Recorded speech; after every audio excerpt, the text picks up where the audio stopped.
L'info écho avec Capital. L'info pratique Capital. Connaissez-vous la pension de réversion ? Il s'agit de la part de la retraite que vous toucherez de votre conjoint s'il décède avant vous. Pour percevoir cette somme, vous devez obligatoirement être marié. Ensuite, il existe des règles différentes en fonction de votre carrière. Pas moins de 13 régimes différents de réversion coexistent, de quoi largement se perdre. Dans le cadre de la future réforme des retraites, les modalités de versement de la pension devraient être remises à plat. Cette somme devra vous permettre d'atteindre 70% des revenus perçus par le couple avant le décès. Capital vous explique comment comparer le calcul réalisé actuellement avec celui qui devrait être mis en place dès 2025.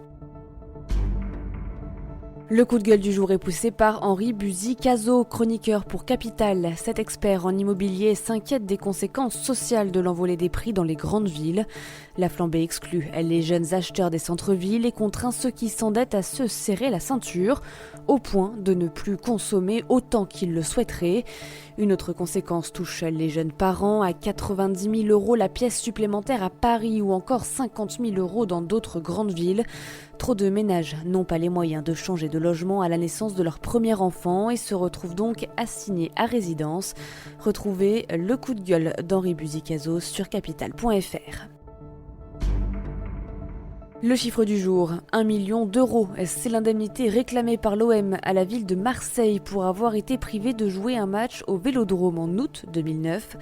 Le stade était indisponible en raison d'une enquête judiciaire ouverte suite à l'effondrement au montage d'une scène prévue pour accueillir le concert de Madonna. Depuis 10 ans, le club cherche à obtenir réparation auprès de la ville propriétaire du stade. Débouté en première instance et en appel, l'OM a enfin obtenu une victoire devant le Conseil d'État. La juridiction administrative a reconnu la légitimité du club, a demandé une indemnisation. On termine avec le comics Spider-Man le plus recherché au monde, vendu aux enchères. Amazing Fantasy 15, paru en 1962 et mis en vente jusqu'au 11 août. Cette BD est célèbre dans l'histoire du 9e art car elle relate la première aventure de Spider-Man. Un exemplaire a déjà été vendu en février 2016 pour la somme de 454 000 $ lors d'une vente aux enchères organisée à Dallas.